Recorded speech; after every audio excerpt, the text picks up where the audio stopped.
Hey guys, it's Kat and I'm back today to do my Pan That palette update. Now, look, last month I did incorporate some mini palettes that I'll be talking about, but realistically there's no real progress on those. I mainly introduced them to make using my bigger palettes a little bit easier because there's more sort of variety thrown in, and I have enjoyed using them for that purpose. But look, I'll have comparisons on the screen of where they're up to now versus last month, but there's really not much to talk about. It's only been a month and I don't use these every day. Now, I have seen some good progress on my Lorac Pro palettes, which are my main focus.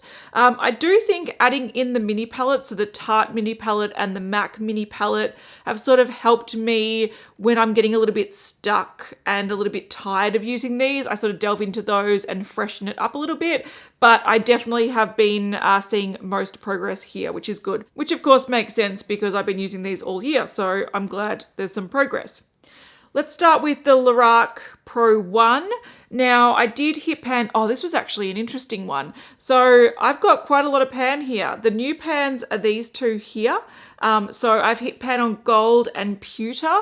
And the funny thing about this was they both didn't have pan. So last month you'll see there was no pan, and then the photo from this month, there's two small pans. What ended up happening, I think about last week, was I was applying pewter and I was like, oh, it's a little bit dark. I tapped my brush in it and I'm like, oh, pan. But I was like, okay, I want to lighten this or brighten this a little bit. So I tapped my brush in the gold and I hit pan on the gold. So in literally like one action, I hit pan on two pans, which I was like, that is...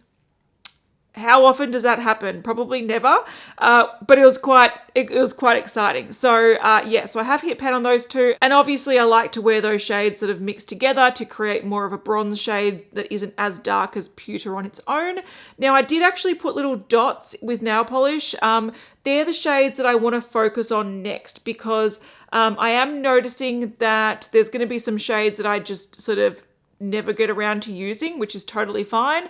Ideally, I'd love to hit pan on every shade by the end of the year, but that's not my ultimate goal. My ultimate goal is just to get a lot of use out of this before I decide to throw it out. I was just happy to hit pan on maybe roughly 6 pans in each of these two palettes, but I've already hit pan on 5. So I feel like I can push myself a little bit more. So the ones that I'm focusing on, and like I said, I've put nail polish marks just so I can remind myself to focus on those the most.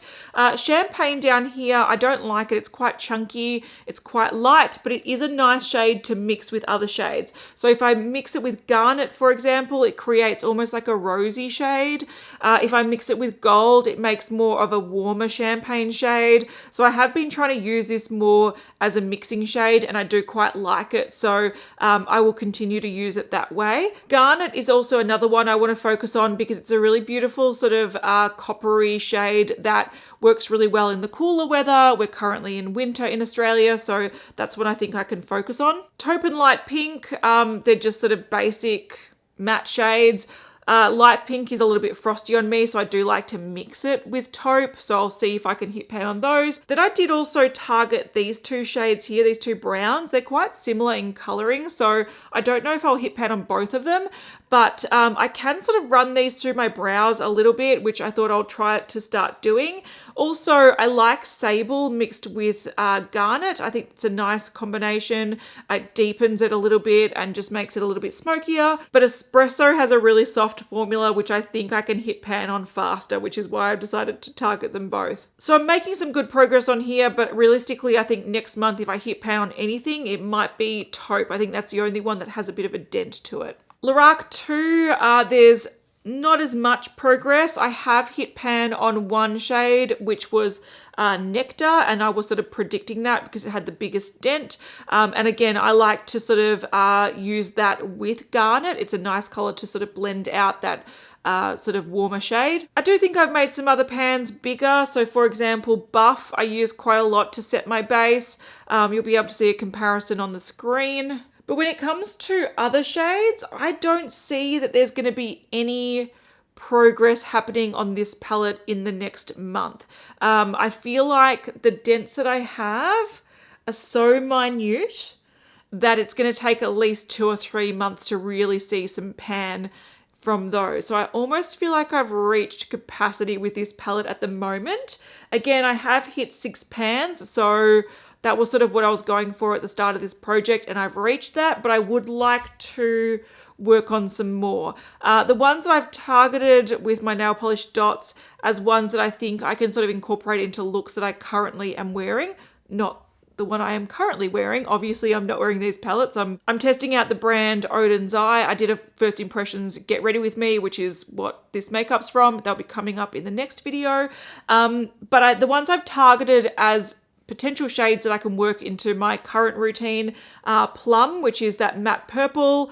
I've got Chrome, which is more of a taupey grey. And then there's Beige, which I don't really like. Again, it's quite frosty on me, but I could potentially either try to use it as a highlighter or mix it with some other shades just to light them a little bit. So I don't really feel like, I feel like I've almost hit a wall with this palette, and I feel like I'm going to be doing better on the Lorac ones. That might be where I'm focusing most of my attention over the next few months anyway. All right, when it comes to face palettes, I have a bit of progress on my Smashbox Crush On blush palette. The progress is not on the blushes. I wear the same blush every single day and I still have not hit pan on it, this one here, but I have used up the bronzer entirely and I have been working down the highlighter. So last month I did repress these.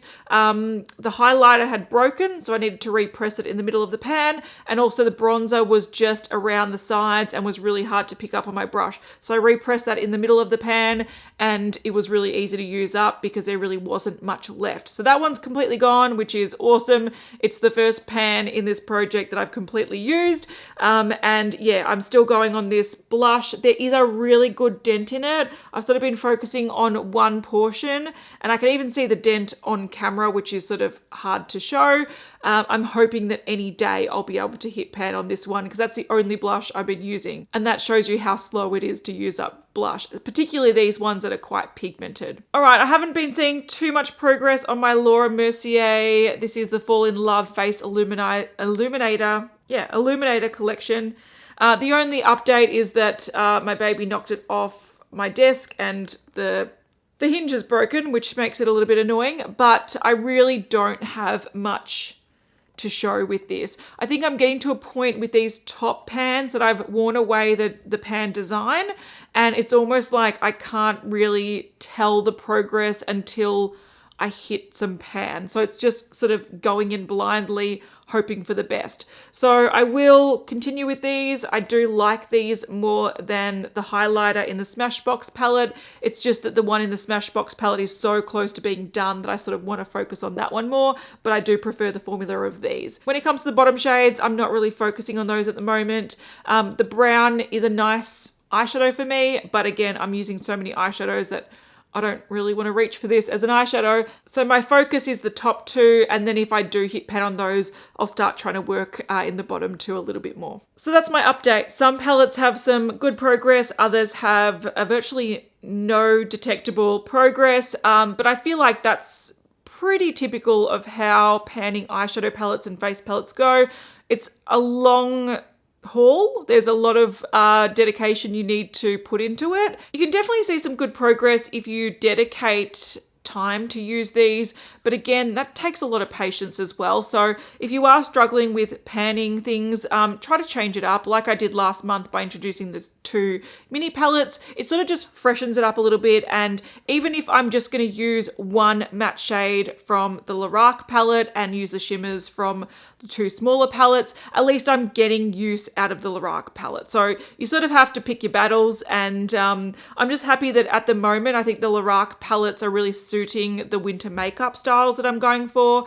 So they're actually quite easy to incorporate into my routine this month. So I'll just keep using them while it's easy. Again, the makeup I'm wearing on my face, it will be a Get Ready With Me first impressions coming up next, but nothing that I've mentioned in this video is currently on my face. So sorry to disappoint, but if you were curious, it is a look that's coming up hopefully soon. All right, if you're panning eyeshadow palettes or face palettes this year, let me know how you're going in the comments. I know it's a bit of a hard slog, but we're halfway through the year, so you know, at least we're dedicated to the cause. So best of luck with your panning, and I'll see you guys in the next one. Bye.